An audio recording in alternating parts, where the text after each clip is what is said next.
Fellow citizens, a month ago I announced my interest in the candidacy for the 2023 presidential elections under the ADC platform. I am overwhelmed by messages of support and prayers from well-wishers across the world and deeply grateful. Thank you. As a statesman and nation builder, I promised openness and honesty in all dealings with fellow citizens. In that tradition, today, I announce my decision to suspend my interest in the 2023 presidential race. Recent political developments have convinced me that northern cabals have hijacked the democratic and electoral process, such that no southern credible candidate can emerge unless on their terms. Nigeria is the only country where deception, imported, underage, and less productive population decide the fate of the country through flawed balloting. Our democracy is heavily abused. I therefore consider my efforts at 2023 elections a waste of time and resource. ADC has talented, accomplished, and youthful visionaries as presidential aspirants. I wish them well.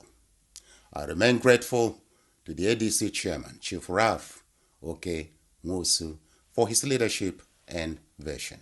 Thank you, sir. As a statesman and Pan-Africanist, I love this country and my Igbo heritage dearly.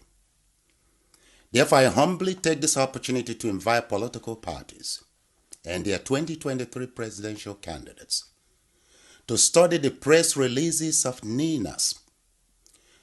I am persuaded by the strength of the argument recommending that the 2023 elections be suspended and an interim government set up while a new progressive and uniting constitution is drafted, debated, and approved. The NINA's message is clear and simple. From all evidence available, President Buhari and his tribe are complicit in the insecurity currently happening in Nigeria. The 2023 elections will grant them more time in Aso Rock to fully implement their plan under the fraudulent 1999 Constitution. That is, illegally appropriate Nigeria lands and create their Fulani empire.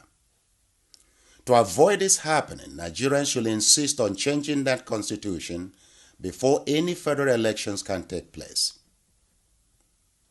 This is the message from NINAS. We need a peaceful, negotiated Nigeria. In its current state, Nigeria is not working for capable and productive indigents and regions. To ignore the contents and warnings without thorough reflection may expose this nation and the indigents to hell on earth. Paraphrasing Albert Einstein's popular quote, Nigeria will not be destroyed by those plotting evil, but by those who watch them without doing anything.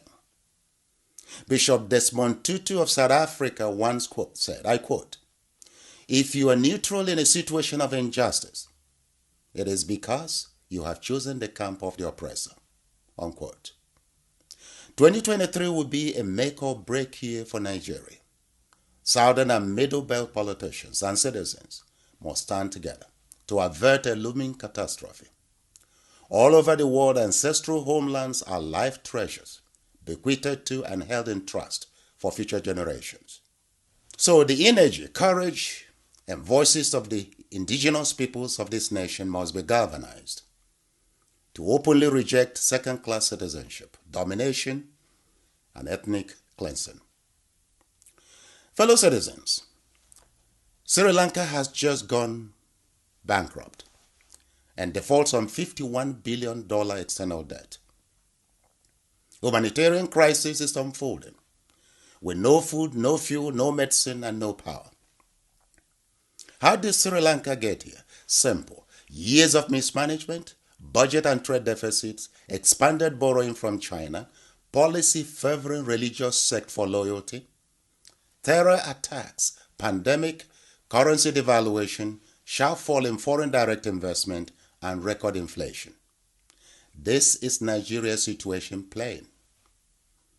The U.S. Council on Foreign Relations and Harvard Kennedy School are warning that Nigeria is at a point of no return, showing all signs of a failed state. Our sovereignty has been compromised by the federal government, and imported terrorists have decimated the peace, security, productivity, and economy of several parts of Nigeria.